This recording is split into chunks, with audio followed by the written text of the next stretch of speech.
So it's 2025 and Elon Musk pulls together a crew of insanely talented, and sometimes controversial, folks to push his crazy missions.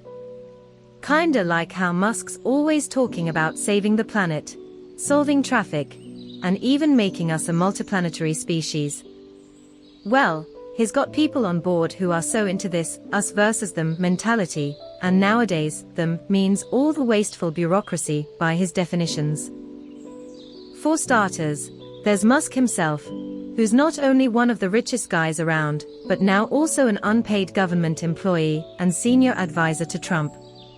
Yeah, his companies rake in billions from government contracts, and yet is out there taking on government inefficiency like it's his personal crusade for some reason. If I have to guess, it's a return on the campaign investments. Then there's Steve Davis, one of his oldest insiders.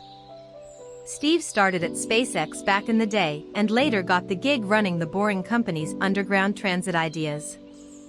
He even helped out during the whole Twitter takeover drama, sleeping at the HQ if you can believe it. And speaking of Twitter, Nicole Hollander was right in the thick of that too, part of the team that turned the place upside down after the $44 billion acquisition. You also have guys like Brian Geld, a SpaceX veteran who moved from engineering into HR, even though things got a bit messy there with lawsuits over workplace culture. Meanwhile, Amanda Scales, who used to work at Musk's XAI, is now the chief of staff at the Office of Personnel Management.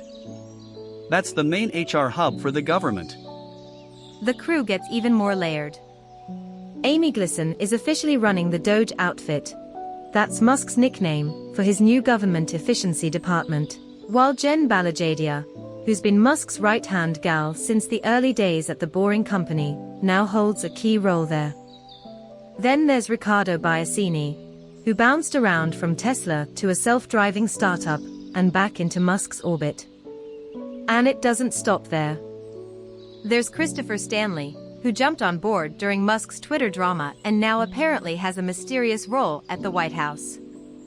The team includes a bunch of young, tech-savvy whiz kids like Akash Baba from Berkeley.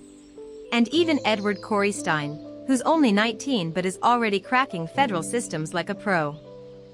On the Treasury side, Marco Alez is making headlines for handling access to billions in federal funds. Although he even had a brief fallout over some racist posts before being reinstated. Then you've got Luke Ferriter, a young guy who's done everything from cracking ancient Roman scrolls to working on mission-critical projects at SpaceX. There are also some volunteers and specialists, like Gautier Cole-Killian at the EPA. And Gavin Kleiger, whose online footprint is almost completely scrubbed.